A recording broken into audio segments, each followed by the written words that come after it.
4 కోట్ల తెలంగాణ ప్రజలకు ఒక అద్భుతమైన అభివృద్ధి చెందిన తెలంగాణను అందించాలన్న ఆలోచనతోటి 2 సంవత్సరాల ఉత్సవాలను జరుపుకోవడమే కాకుండా భవిష్యత్తు ప్రణాళికలను రచించుకొని ఒక పాలసీ డాక్యుమెంట్ ని జాతికి డెడికేట్ చేయబోతుంది. ప్రపంచ దేశాలలో ఉన్న దిగ్గజ కంపెనీలను మన దగ్గర ఉన్న యువ సంపదకు ఉద్యోగ ఉపాధి అవకాశాలు కల్పించడానికి, తద్వారా రాష్ట్ర ఆర్థిక రంగంలో బలమైన ఆర్థిక రాష్ట్రంగా నిలదొక్కుకోవడానికి, తద్వారా ప్రజలకు ఇచ్చిన ప్రతి మాట సంక్షేమ పథకాలు అమలు చేయడానికి ఈ రోజు మనము ఒక విజన్ డాక్యుమెంట్ తయారు చేసుకున్నాం. ఈ విజన్ డాక్యుమెంట్ కి తెలంగాణ రైజింగ్ 2047 అని చెప్పి నామకరణం చేసుకోవడం జరిగింది. ఈ ఔటర్ రింగ్ రోడ్డు లోపలి భాగాన్ని మొత్తం ప్రణాళికబద్ధమైన అభివృద్ధి చేయడానికి ఈ ప్రాంతాన్ని కోర్ అర్బన్ రీజియన్ ఎకానమీ కింద మనము డిమార్కేట్ చేసుకున్నాం. This is called cure. ఈ ప్రాంతంలో ఉండే జీసీసీలు కావచ్చు, ఐటీ కంపెనీలు కావచ్చు, ఇతర ప్రభుత్వ రంగ సంస్థలు కావచ్చు, ప్రైవేట్ రంగ సంస్థలు కావచ్చు, కాలుష్యాన్ని వెదజల్లే పరిశ్రమలన్నిటిని కూడా బయటికి తరలించడం ద్వారా, చెరువులను, కుంటలను, నాలాలను ప్రక్షాళన చేయడం ద్వారా వరదల సమస్యల్ని తగ్గించడానికి ఈ కోర్ అర్బన్ రీజియన్ ని ఒక యూనిట్ గా ట్రీట్ చేస్తున్నాం. దీంట్లో అభివృద్ధిలో భాగంగా మెట్రో రైలు విస్తరణ కావచ్చు, మూసీ రివర్ డెవలప్మెంట్ కావచ్చు, ఫ్లైఓవర్స్ కావచ్చు, రోడ్ల విస్తరణ కావచ్చు, ఇట్లా అన్ని రకాల అంశాలను ఆ కోర్ అర్బన్ రీజియన్ ఎకానమీలో అక్కడ డిఫైన్ చేసి ఈ రోజు ఒక ప్రణాళిక తయారు చేస్తున్నాం.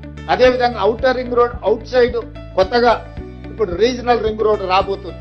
ఔటర్ రింగ్ రోడ్ 162 కిలోమీటర్లు ఉంటే నగరం చుట్టూతా ఒక అభివృద్ధి వలయంగా, రీజనల్ రింగ్ రోడ్ దాదాపుగా ఒక 360 కిలోమీటర్లతోని 2వ మణిహారాన్ని తెలంగాణకు మనం ఈ రోజు తయారు చేసుకుంటున్నాం. దీన్ని పెరి అర్బన్ రీజన్ ఎకానమీ కింద ఈ రోజు మన పాలసీలో మనం తెచ్చుకోబోతున్నాం.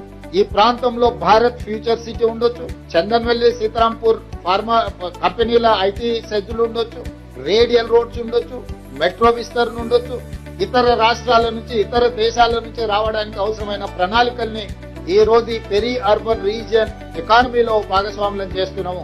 దీన్ని షార్ట్ ఫామ్ లో ప్యూర్ అని మనం పిలుచుకోదలుచుకున్నాం. Bengaluru to Hyderabad, Hyderabad to Amaravati, Amaravati to Chennai green field హైవేలతో పాటు బుల్లెట్ ట్రైన్లు కూడా ఈ రోజు మనం కేంద్ర ప్రభుత్వాన్ని సూత్రప్రాయంగా ఒప్పింపజేయడం జరిగింది.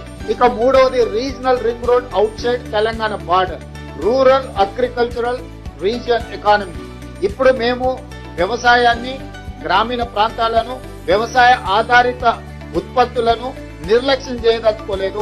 ఈ స్టేట్ ఎకానమీలో వాళ్ళ స్టేక్ హోల్డర్స్ గా మార్చదలుచుకున్న రైతులను, వ్యవసాయ ఆధారిత పరిశ్రమలను, వ్యవసాయాన్ని పెంపొందించడం ద్వారా ఆర్గానిక్ ఫుడ్ కావచ్చు, ఇండస్ట్రీ అగ్రికల్చర్ పార్క్స్ కావచ్చు, అదేవిధంగా ఫ్రూట్స్ అండ్ వెజిటబుల్స్ కావచ్చు, వీటికి సంబంధించిన పరిశ్రమలతో పాటు seed bowl of India Telangana.